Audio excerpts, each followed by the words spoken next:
ውእቱም ዘኮነ ኬንያ ለነፍሱ ሐኪም ለነፍሱ ጥበበኛ የሆነ ሰው እርሱ ንጹሕ ነው።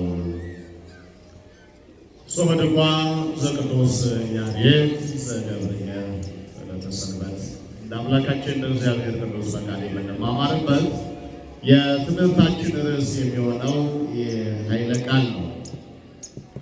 ቃሉን የምናገኘው ቅድም ሊቃውንቱ ሌሊት ሁላችንም በየቤታችን ተኝተን በነበረበት ጊዜ ሲዘምሩት የነበረው ቤተ ክርስቲያን እግዚአብሔርን ያለ እረፍት የምታመሰግንበት፣ ቤተ ክርስቲያን እግዚአብሔርን ያለ እረፍት የምትለምንበት፣ ስለተደረገላት ነገር የምታመሰግንበት፣ ይደረግላት ዘንድ ስለምትፈልገው ነገር ደግሞ የምትለምንበት፣ የምትጸልይበት፣ የምትማልድና የምታማልድበት የጸሎት ክፍል ነው። እሱም ጾመ ድጓ በመባል ይታወቃል። ድግ፣ ዝናር፣ መታጠቂያ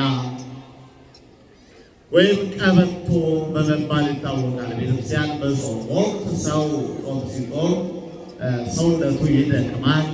የነበረው ውስጥ የነበረው ምግብ ያልቅና መቆም ጸንቶ መቆም ያቅተዋል፣ ይብረከረካል፣ ሰውነቱ ይዝላል።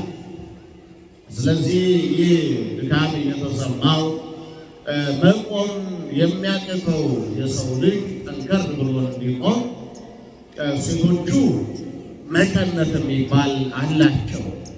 የሚባል ብላችሁ እዚህ ስለሌለ ብዬ ነው። ፈት ነው አጠቃላይና ቀበቶ ፈት፣ መቀነት ፈት ነው። ሴቱ ወንዱ አጠቃላይ ብቻ ያው ፈት ታውቃላችሁ። ትጥቅ የፈታ የተማረከ ማለት ነው በአማርኛ ቀለል ባለ አማርኛ ሲገለጽና ምርኮኛ ነው። እናቶቻችን መቀነት የሚባል አላቸው። ቢያንስ 5-6 ዙር ወገባቸው ላይ ግጥም አድርጋ ያስሩታል። ረሃብ የሚባል የለም። አንጀታቸውን ደገፍ አድርጎ የሚይዝ ነው። ድግ የሚባል ደግሞ ልክ እንደዚሁ ትልቅ የቀበቶ ክፍል አለ። ቢያንስ በእርግጠኝነት ከ1 ስንዝር በላይ ይሰፋል። እንደዚህ ይሆናል። ግጥም አድርገው ሁላቸውን ወገባቸውን ይታጠቁታል። ከዛ በኋላ ረሃብ የሚባል ነገር የለም። እንደ ልባቸው መስገድ ይችላሉ። ድግ፣ ዝናር፣ ቀበቶ፣ መታጠቂያ ይባላል። የታጠቀ ሰው እንደማይረበው እንደማይደክመው ሁሉ ቤተክርስቲያን በጾም መታጠቂያዋ ያሬዳዊ ዝማሬ ነው። ቀበቶዋ ያሬዳዊ ዝማሬ ነው። ያሬዳውያኑ ሌሊት ሲዘምሩ ባያድሩ ያትጥቅ ባይኖር ያዝናር ባይኖር የያሬዳውያኑ የመርጌቶቹ አገልግሎት ባይኖር ኖሮ በእርግጠኝነት ቤተክርስቲያን በስብከት ብቻ ጥቁም ቢባል ኖሮ እስካሁን በምዕራባውያኑ ፕሮቴስታንት ተቀላቅለው ወይ ኮትልካ ካቶሊክ ሆናለች ወይ ደግሞ ፕሮቴስታንት ሆና ትቀር ነበር በእርግጠኝነት። ምክንያቱም ቀበቶዋ ዋናው ሰዓታቱ ነው፣ ማህሌቱ ነው። ለቅዳሴው እንኳን የሚያበቃው ማህሌቱና ሰዓታቱ ነው። አማናዊውን መስዋዕት ለመካፈል ራሱ የሚያበቃው ማህሌቱና ሰዓታቱ ወንጌሉ ነው። ይሄ ባይኖር ኖሮ ልክ እንዳልናቸው ሰዎች ቁርባን ብቻ ይባልና ቁርባን በሜዳ ሻይ በዳቦ ይሆን ነበረ። ያ እንዳይሆን ያደረገው ይሄ ድጓ ይባላል። ጠቅለል ተብሎ ሲጠራ ደግሞ የሁሉ መጽሐፍ አባት ድጓ ይባላል እና በዚህ በድጓው ክፍል ላይ ሁሉ ተካተዋል ብሎ ያለ ሐዲስ አለ፣ ሊቅ፣ መነኮሳት፣ የሥርዓት መጻሕፍት የምንላቸው በሙሉ በማብራሪያ ነው ተመዝግበው ያሉ እና ይህንን ሲያብራራ ሊቁ ቅዱስ ያሬድ ምን አለ? ብፁዕ ውእቱ ዘኮነ ኬንያ ለነፍሱ ሐኪም የሆነ ለራሱ ነፍስ ራሱን ታሞ ራሱን ማከል የቻለ እሱ ትልቅ ሰው ነዋል። ከመታመሙ በፊት ራሱን ትሪት የሚያደርግ የሚንከባከብ ራሱን የሚጠብቅ ለራሱ የሆነ ሰው ከታመመ በኋላም ደግሞ በሽታው ሳይጠናበት ሳይጥለው ቶሎ ብሎ ራሱን ማከም ራሱን መርዳት የቻለ ሰው ራሱ መድኃኒት ማዘዝ የቻለ ሰው እሱ ጠንቃቃና ጠንካራ ነው አለ። ብዙ ጊዜ ሐኪም ለራሱ አይሆንም ይባል ማለት ያው ስራ ሆነም ስለሚባል አይ እንኳን እንትኑ ስሜቱ ከዚህ ጋር ተያይዞ እንትን ይመስላል እያለ እየገመተ በሽታውን ቀላል ያደርገውና ከወደቀ በኋላ ሌላ ሐኪም ላይ ሄዶ ይወድቃል። ጠንቃቃ ሰው ግን እንኳን ሐኪም ሆኖ አይደለም በዘመነ ጉግል ራሱ ጉግል አድርጎ ለእንዲህ አይነት ስሜት ምን አይነት በሽታ ሊሆን ይችላል አይነት ስሜት ያለው ከዛ በኋላ ምን መድኃኒት ይሆነዋል ብሎ ሄዶ ሁሉ መግዛት ይችላል። ዘመኑ ስለሄደ ስለሰለጠነ እና ቅዱስ ያሬድ ምን አለ? ለነፍሱ ሐኪም የሆነ ራሱን መርዳት ራሱን ማስተማር ራሱን መምከር የቻለ ሰው እሱ ንዑድ ክቡር ነው፣ በእግዚአብሔር ዘንድ ሞገስ ያለው፣ በእግዚአብሔር ዘንድ ተወዳጅና ትርፋማ የሆነ ሰው ነው። ማን? ይሄ ጥበበኛ ያልነው ነፍሱን ማከም የቻለ ለነፍሱ መሆን የቻለ ነፍሱ በኃጢአት በታመመች ጊዜ ለነፍሱ ሐኪም ሆኖ የደረሰላት ለነፍሱ አባት ይሆናል። የነፍስ አባት ምንለው አለን አይደለ? እያንዳንዳችን ሁላችን የነፍሳችን እረኛ ማለት ነው፣ ወይም የነፍሳችን ጠባቂ። በነፍሳችን እንዳንሞት አውሬ እንዳይበላን ስጋችን አይደለም ነፍሳችን አውሬ እንዳይበላ ከዚያ በኋላ ለስጋችንም እንተርፋለን፣ በስጋችንም ይጠብቁናል። ያው የኑሮ ጉዳይ ሆነና ጎደል ብለውብን እኛ ከምናምን እንጠብቃለን መሰል እንጂ የነፍስ አባት ነፍስን ከመጠበቅ ባሻገር የነፍሱ ልጆች ወይም የነፍስ ልጆቹ በኢኮኖሚ ደከም የሚሉ እነዚያ ሰዎች መርዳት፣ ለእነዚያ ሰዎች በዓል ሲደርስ ከሀብታሙ ተቀብሎ ወይም ደግሞ ለወይዘሮ ወገሌ ዶሮ ግዛ ለአቶ ወገሌ በግ ግዛ ብሎ ማዘዝም ጭምር ይህ ይመለከተዋል። በደሞዝም ቢሆን ትላንት ነው እንጂ ዛሬ እንኳን እኩል ነን። ነው ብዙዎቻችሁ እንበልጣችኋለን ብዬ አስባለሁ። እግዚአብሔር ይመስገን። የድካማችን ዋጋ አላስቀረችን ብሎ ቤተክርስቲያን እኛ በሰጠችን ልክ አላገለገልናትም እንጂ የእውነት ደሞዛችን የተሻለ ነው፣ ከብዙዎቻችን ይሻላል። ግን በዚያ ልክ እያገለገልናት ነው ወይ? እሱ ሌላ ጉዳይ ነው እና ይህንን በተመለከተ ሊቁ ቅዱስ ያሬድ ለራሱ የሚያውቅ ሰው እሱ ብፁዕ ነው አለ። ብፁዕ ዛት በነገራችን ላይ 12 ሀሳቦችን ነው አሁን በዚህ በንጽህና ደረጃ የተቀመጡ 12 ሀሳቦችን አጠራጥራ አድርጌ ለማሳየት እሞክራለሁ። ምንድነው የሚለው? አንሳይቱ ወይ ቢሮሙ በዚህ በማቴዎስ ወንጌል ምዕራፍ 5 ከቁጥር 5 ጀምሮ ታስታውሱ ከሆነ ቁጥር 1 ጀምሮ ወደ ከፍታው ቦታ ወጣ። ከፍ ያለው ቦታ ላይ ሆነና ብዙ ሕዝብ ባየ ጊዜ ሰወረ የብዙኃን አሕዛብ ወሰደ ይላል። ወይም ከፍ ወዳለው ቦታ ወጣ ሊታይ ወደሚችልበት ልክ እንደዚሁ ሰዎች ዝቅ ያለው ቦታ አስተማሪው ደግሞ ከፍ ያለው ቦታ ላይ መቆም የተለመደ ነው። ለመታየት ሁሉም እኩል እንዲያዩት ሁሉም እኩል እንዲመለከቱትና ከፍ ያለው ቦታ ላይ ሆነና ምን አለ? ብፁዓን ለይገብሩ ፈቃዱ ለእግዚአብሔር ብፁዓን ለይሰደዱ በእንተ ጽድቅ ብፁዓን ለይጸምዑ ወይረህቡ በእንተ ጽድቅ ብፁዓን ነዳያን በመንፈስ ብፁዓን መሐረያን እያለ እነዚህ መንግሥተ ሰማያትን የሚወርሱትን ሰዎች በሙሉ በዝርዝር አስቀመጠ። ይህንን ቅዱስ ያሬድ ገለበጠውና ለእኛ በሚገባ መብራራት በሚችልበት መልኩ ሲያስቀምጠን አለ። አንሳ አይቱ ወይም የሮሞ እነሆ አይኑን አነሳ፣ አይኑን ገለጠ፣ ቀና ብሎ ተመለከታቸው። ሰዎችን አያቸው፣ የተቀመጡትን አቅማቸውን አየ።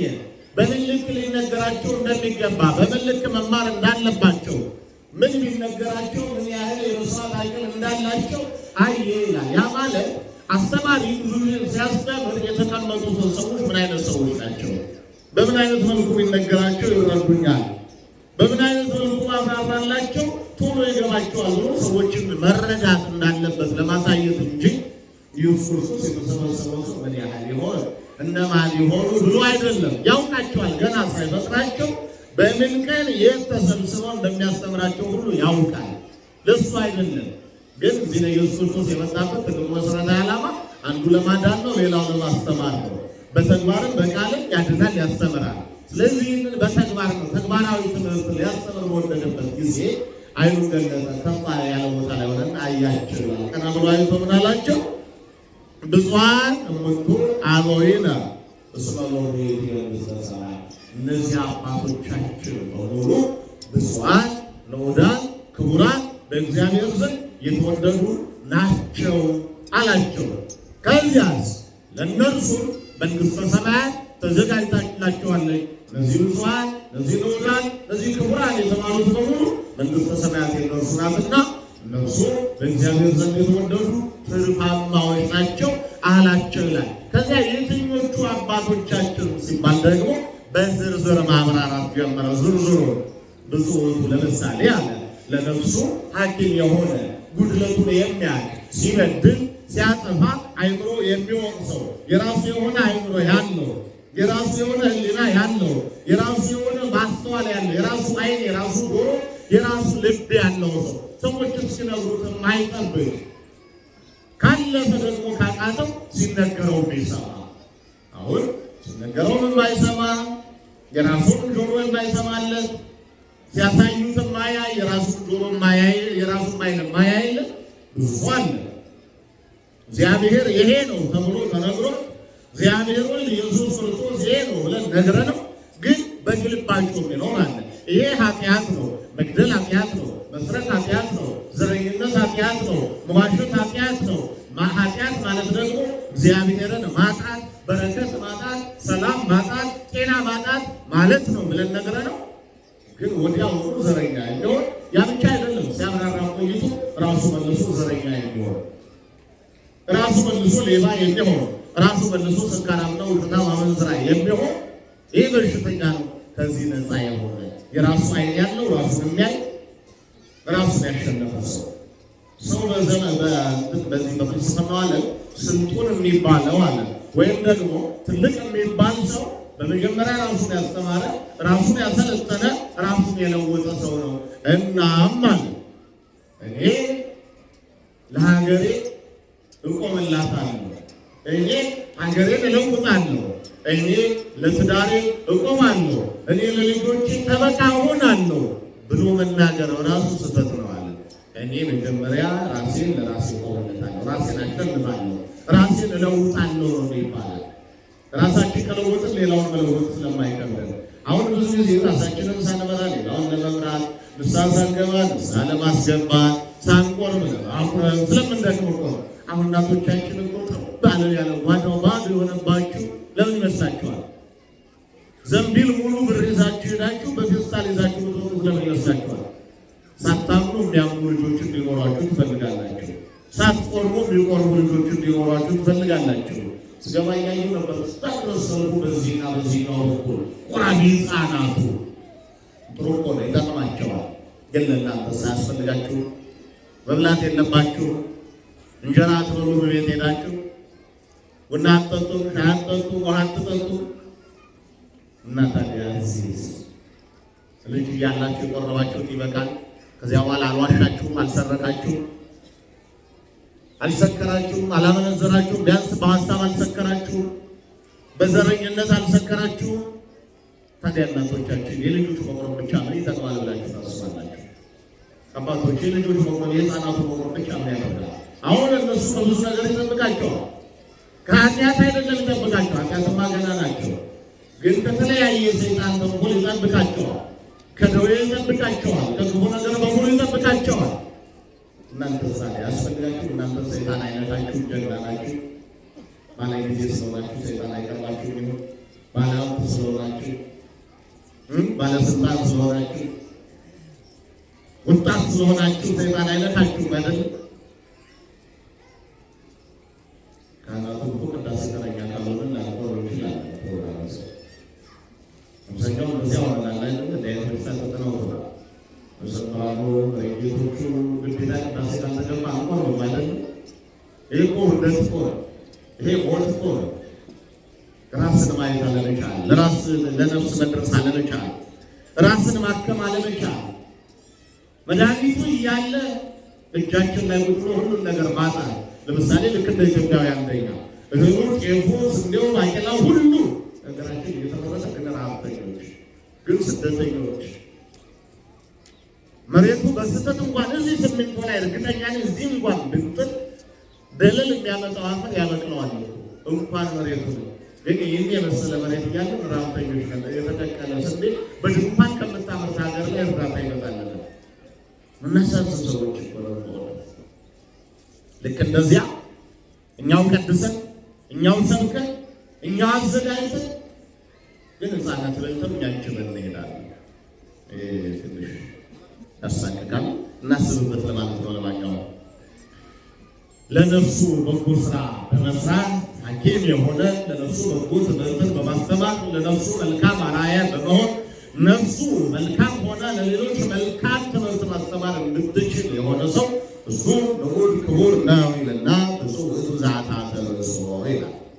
በምግባሩ ራሱን ዝቅ አድርጎ በእያንዳንዱ እንቅስቃሴው ዝቅ ብሎ በትህትና ሰዎችን የሚያገለግል ነፍሱን ትህትና ያስተማረ ነፍሴ ሆይ እረፊ፣ ተማሪ፣ ተለወጪ ብሎ እግዚአብሔርን የሚያሳይ ነፍሱን ከእግዚአብሔር ጋር ማገናኘት የቻለ ትህትናን የግል ገንዘቡ ያደረገ ሰው እሱ ንዑድ ክቡር በእግዚአብሔር ዘንድ የተወደደ ትርፋማ ነው አለ። ቀጠልና ምን አለ? ብፁዕ ውእቱ ዘኢሜተገጾ በምግባረ ኃጢአት፣ በኃጢአት ነፍሱን ምንድነው ኃጢአት ያልደባለቀ ወይ ደግሞ ወደ ኃጢአት ነፍሱን ያልመለሰ እግዚአብሔር ሰው ብሎ ሰርቶ ነገር ግን የአውሬ ተግባር ማከናወን የሰው ስራ የሚሰራ እንደ ሰው የሚኖር እንደ ሰው የሚያስብ ለተራቡ የሚራራ የሚያዝን ለታረዙ የሚያለብስ የታሰሩትን የሚጠይቅ የሚያስፈታ ዋስ የመሆን አቅም ያለው አቅም ማለት ገንዘብ አይደለም። ሞራል ያለው እችላለሁ ሞራል ያለው እችላለሁ ካለን የማንችለው ነገር የለም። በእግዚአብሔር እችላለሁ መከራም ቢሆን አይደለም ደስታ አይደለም ማካፈል አይደለም መመጽወት መከራ እንኳን ቢሆን እችላለሁ ኃይልን በሚሰጠኝ በክርስቶስ ሁሉ እችላለሁ። ራስ ደንተር ምናምን ካብራራ በኋላ ክርስቶስ ስለዚህ ይላችኋል ለፊልጵስዩስ ከተማ ነዋሪዎች ኃይልን በሚሰጥ ስለዚህ እችላለሁ ዋስባሁ እችላለሁ ለተራቡ ሰዎች መድረስ። መጀመሪያ ግን ምን አድርገን ራሳችንን መግበን ራሳችን በአይምሯችን ሙሉ ሆኖ ራሳችን አቅም ኖሮ ይህንን ማድረግ እንደምንችል ስናም እንዲህ ይላል። ይቀጥልና ብፁዕ ውእቱ ዘኮኖ ልቡ ሰረገላ ለጸሎት ልቡ ነው የጸሎት መሰላል የሆነ ሰው በጸሎት ሲወጣ ሲወርድ እንዲታየው ሰው ሁልጊዜ ይሄ ጸሎት ሲመጣም እንደዚያው በዚህ በመንፈሳዊ ፍልስፍና ዓለም ረጅም ጸሎት እየበቁ ሲሄዱ ሰዎች እየነጠሩ እየለየላቸው ሲሄዱ ጸሎት ይቀንሳሉ። ይከፍራል የድካሙን ጸሎት ይቀንሱና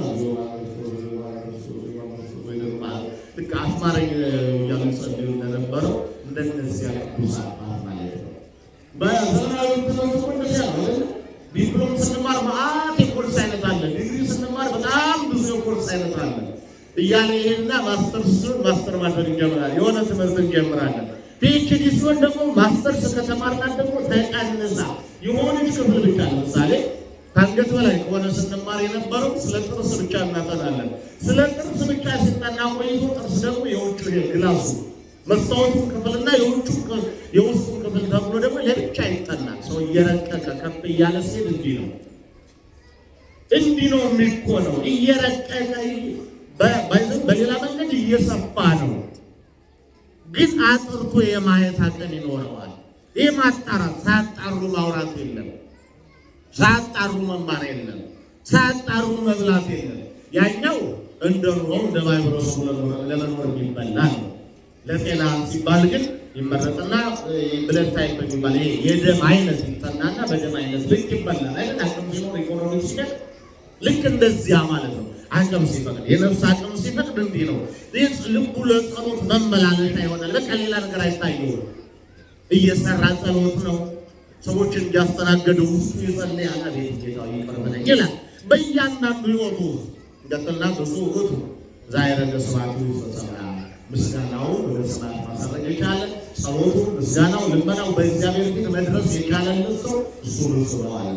ጩኸቱ የማይቀርበት አሁን ሌሊት ሰዓታቱ ማህሌቱ ቅዳሴው አሁን ወንጌሉ በኋላ ወንጌሉ አለ።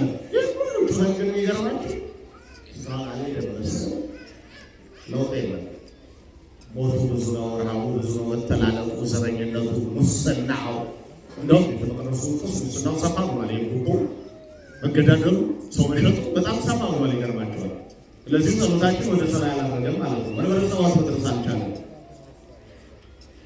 እንዲያ ያልሆነበት ሰው እሱ ልዑል ክቡር ነው አለ ወይ ረስቸዋለሁ።